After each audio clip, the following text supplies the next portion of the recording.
Hi circuit kids, today we're going to make this mini quadcopter drone ready to fly around. Let's get making.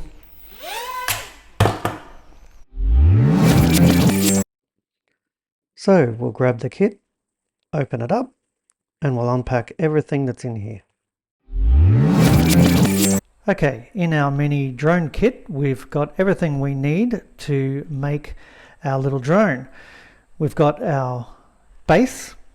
The base frame is made from balsa wood, so it's really light. It comes pre-cut to the right size for everything to fit on. If for some reason you do get a breakage on one of these pieces, I would recommend just some wood glue, and you could even get a little bit of balsa wood from your local hardware just to reinforce it. But there's a trick between getting light and strong. So we've done the best we can for light and strong mixture.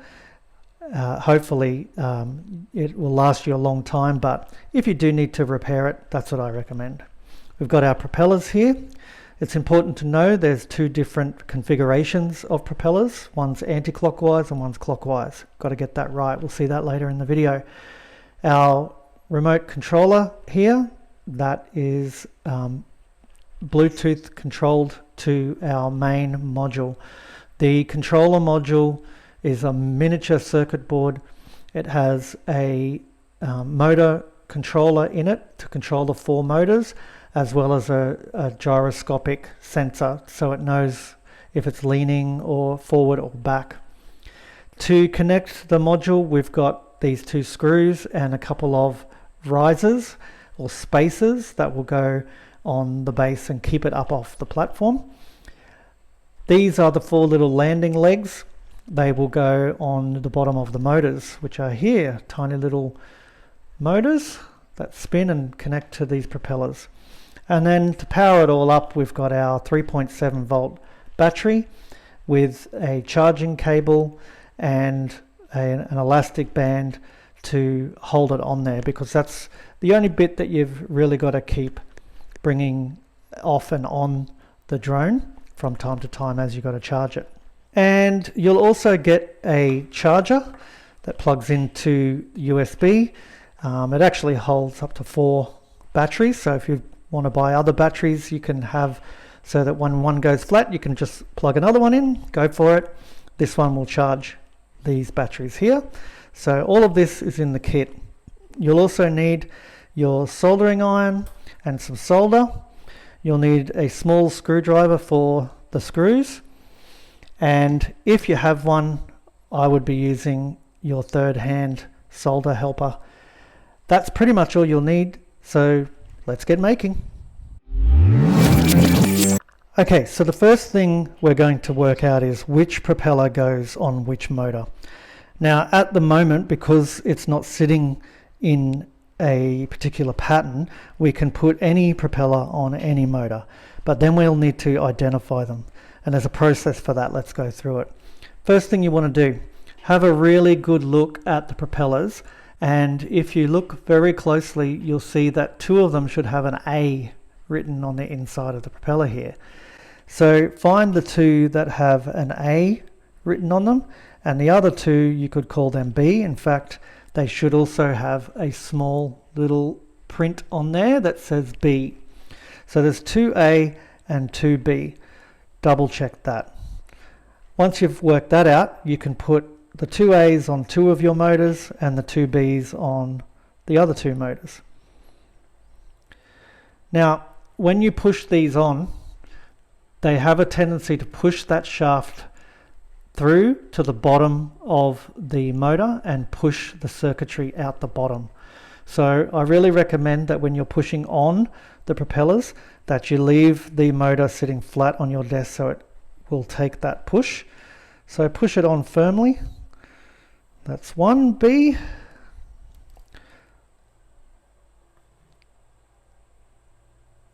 That's 2B's. And then the 2A ones. And you'll notice that I'm just trying to keep them separate so I know which one's which and I don't get them mixed up. Alright, so once you've got them pushed on there nicely, Now it's time to identify which one is which. Now we have blue and red wires that come out the bottom here.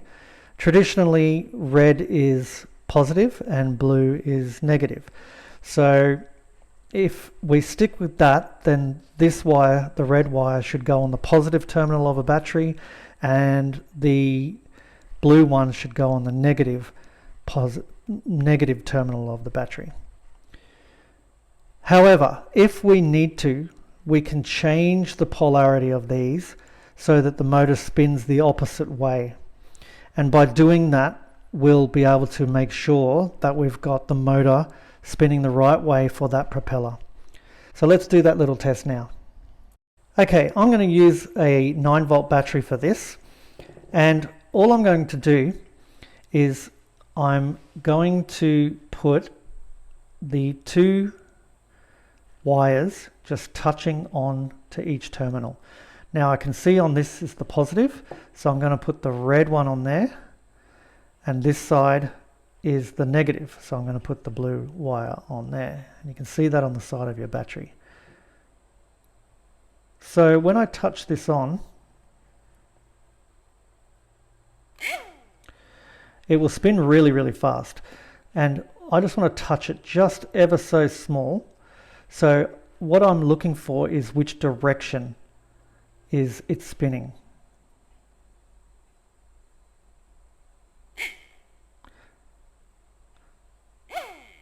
So this one is definitely spinning clockwise.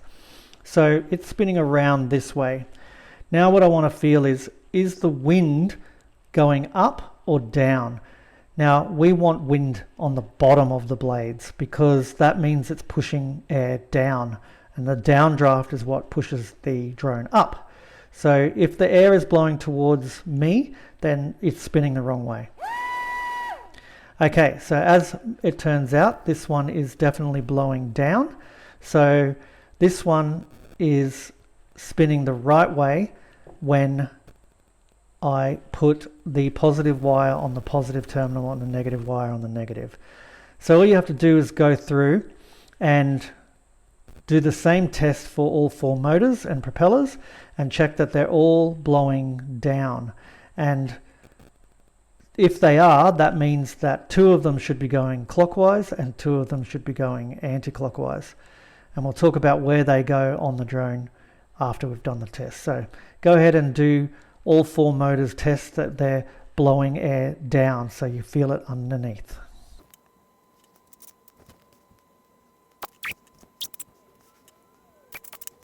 Okay, so what I've discovered is that when you put the positive on the positive and the negative on the negative, they always spin clockwise. So if they spin clockwise, that means 2 of them are going to be right and 2 of them are going to be blowing air the wrong way. So the A's will be right and the B's will be wrong. So all that means is on the B's, when we wire it up, we've got to switch these wires around. We've got to put the red on the negative and the blue on the positive, and that should get us out of trouble. Okay, so the next thing we're going to do is actually attach our motors to the frame. And attaching the motors to the frame is pretty simple, but you've got to do it the right way.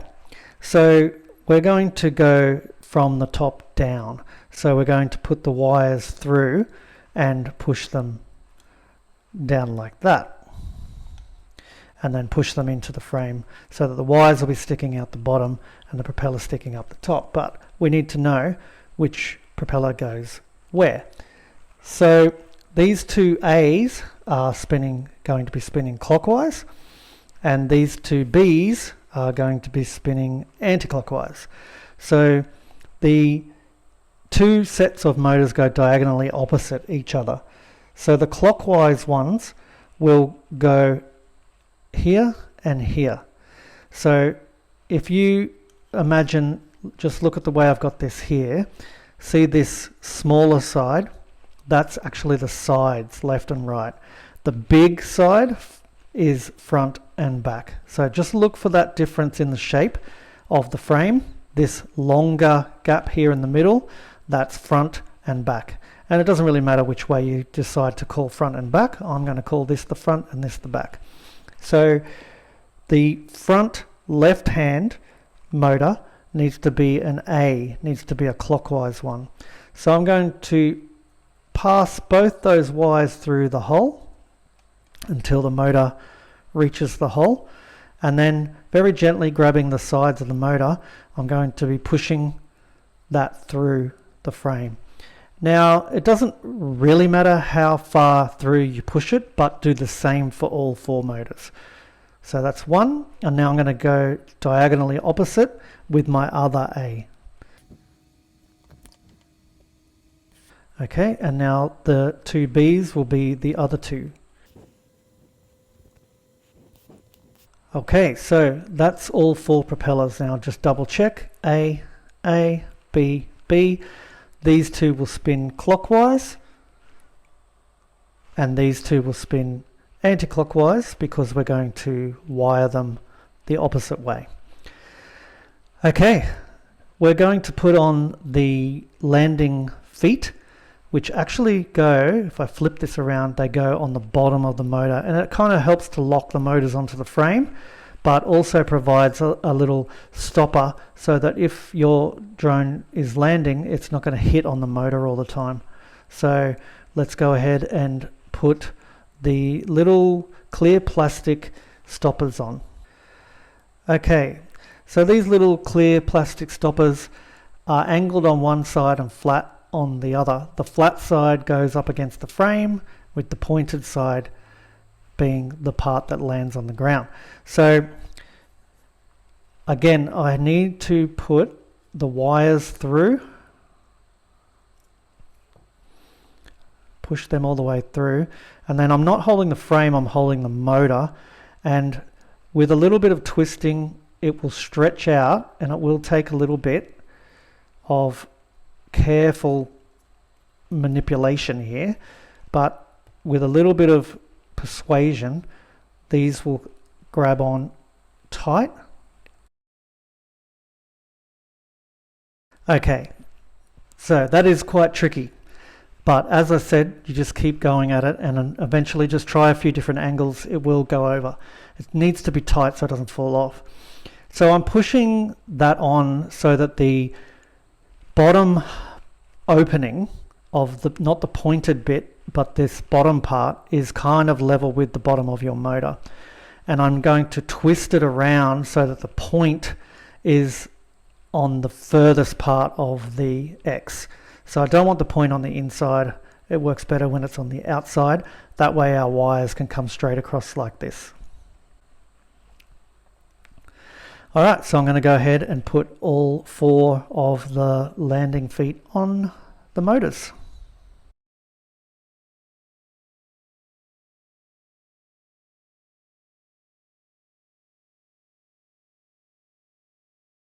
Okay, so we've got 4 motors on there, 4 landing feet and 4 sets of wires coming out. Alright, it's time to put the main controller unit on, and then we'll be wiring on our motors.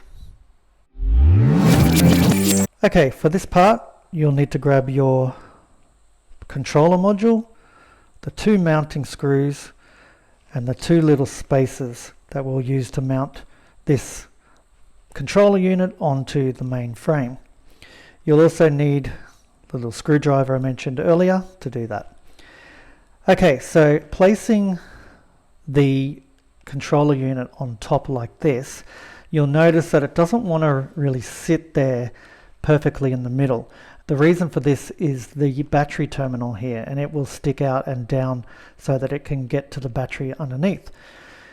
So decide which way you want to put it. As far as the drone goes, the battery terminal is the back of the drone, and where the battery isn't is the front. So turn that whichever way you want. I'm going to have this as the front, so I'm putting the battery terminal back here. Now, using my little screwdriver, I'm going to put a little mark through those holes into the wood, or you could use a pen. And now I've got two little marks where my spacers need to sit, and I'm just going to do one at a time. So put the spacer on the mark, place the circuit on there, and then get your screwdriver and push the screw down into there. Now before I commit to screwing it in, I'm going to try and make sure everything's centralized. And it won't screw 100% tight like you would expect a screw to, because we're dealing with little screws and a little piece of wood.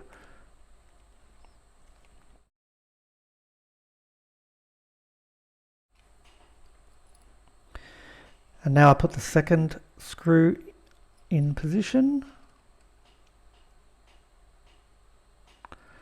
And I just check that everything's straightened up the way I want it. Okay, so it should sit there like that.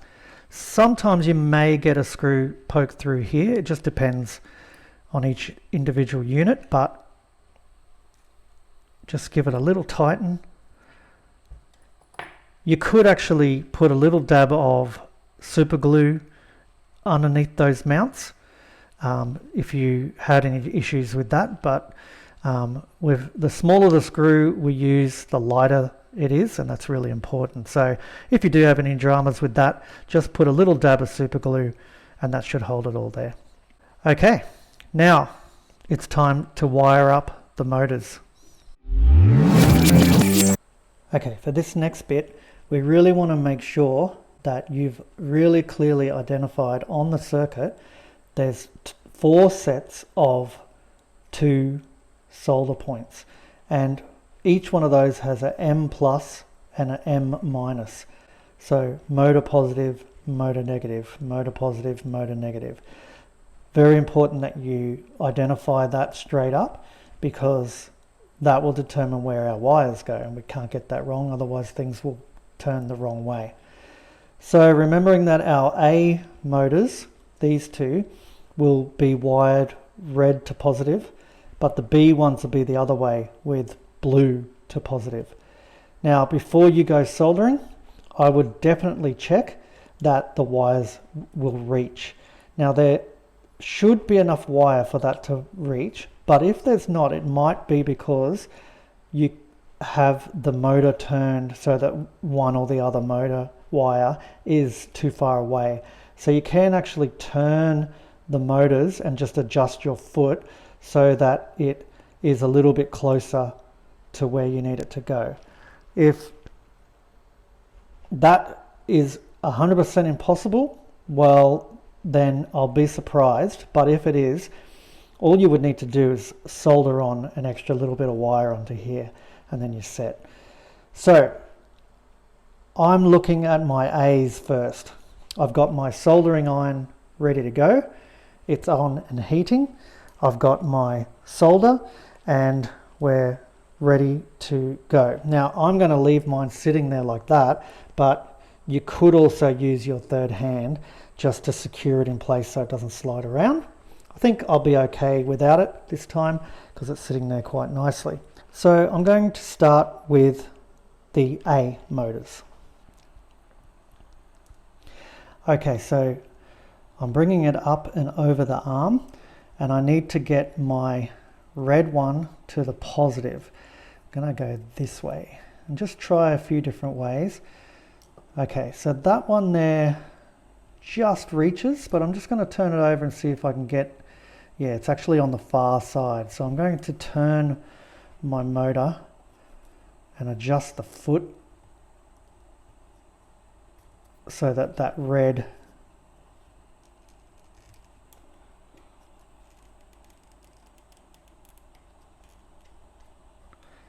can be a little bit closer.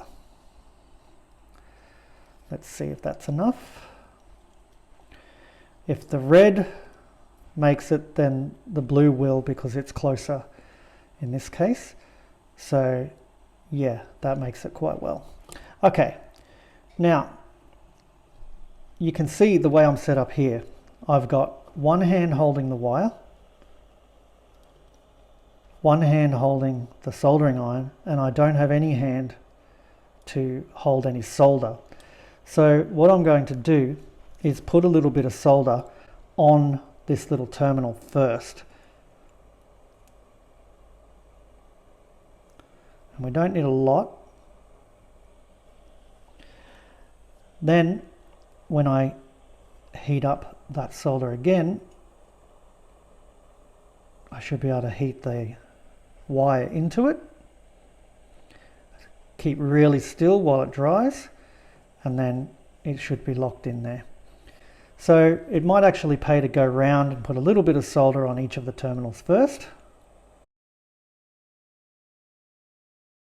Now I can take my time, get this blue wire up here, and it's going on the negative.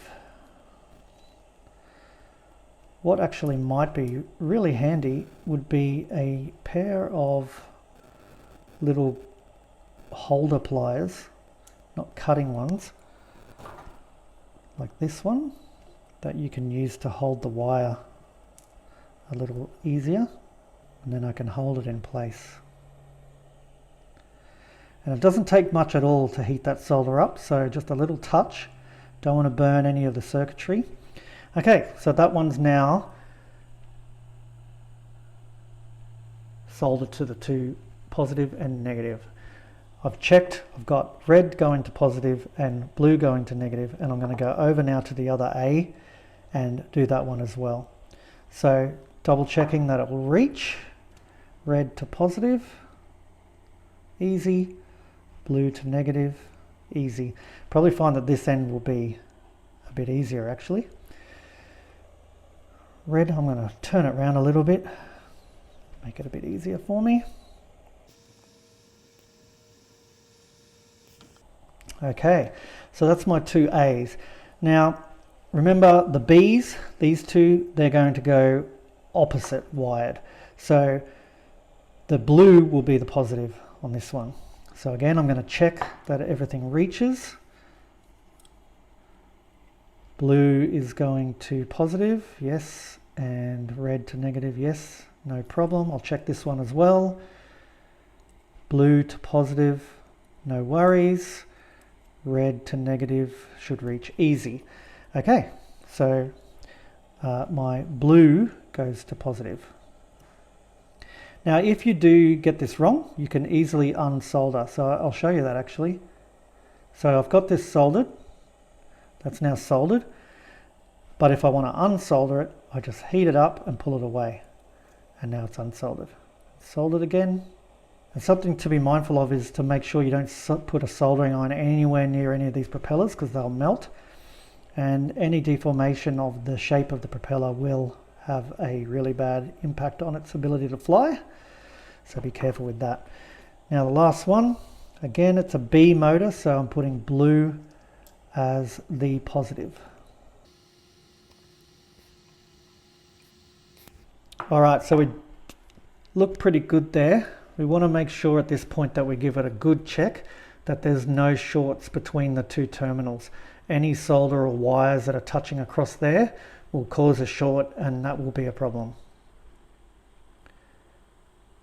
So you want a good clear bit of gap between the two balls of solder. Looks pretty good. All right, little tip. If this happens and one of yours comes off, might need a little bit more solder, but just try first of all and resolder it. And the less you move your wires around, the better, because they are made of metal, and the more you move them, the more they will break. Okay, looking good. Okay, so now it's time to install the battery. Now the battery terminal on the bottom here goes that way. So if I was to put it so that the wires are around this way, I'm not sure it would fit around well enough. So I think it's best to keep it around this way and plug it in like that. And if there's a bit of wire, the rubber band should hold it down. So I'm first of all just going to plug everything in. Plug that wire in. It only goes in one way. And you should get lights that are blue and red and flashing. Now, to secure that in place, I'm just going to pop that there for a second, and I'm going to use this rubber band. Now, it may need to be doubled over, but basically what we need to do is go over one and actually this rubber band's probably better off not being doubled over. So it just goes over one and over two propellers, and then this is where we could probably double it over.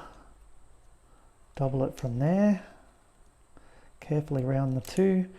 All right, and that should hold it in place. Now this wire here, if it's in the way, we'll just try and tuck it up and train it to go upwards so it's not in the way of anything.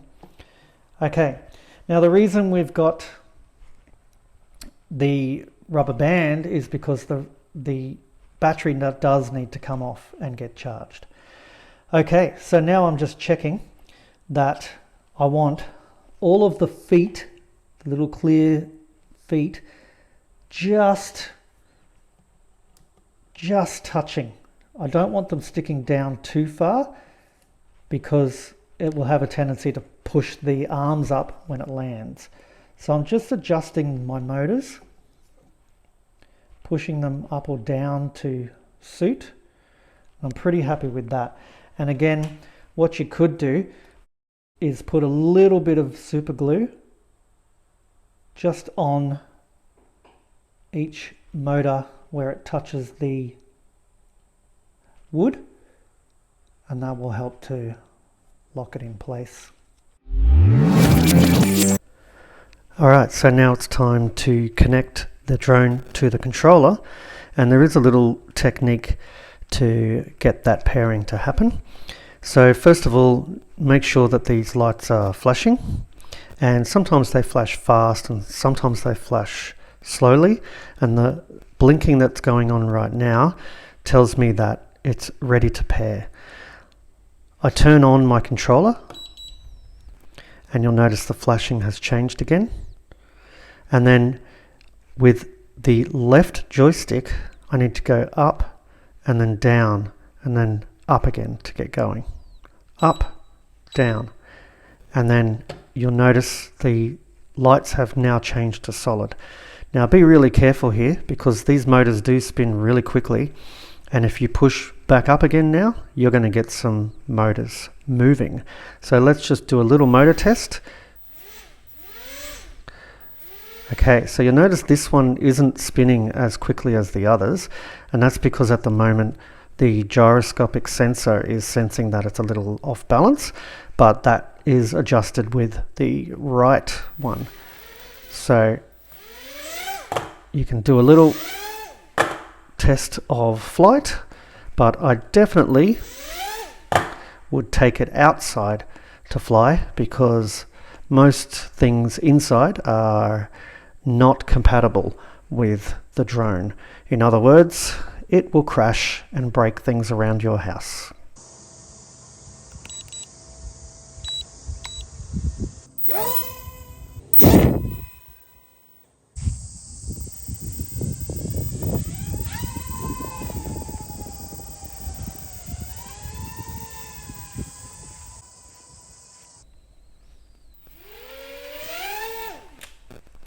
And there we have it, our drone, built by you, the circuit kids. Well done.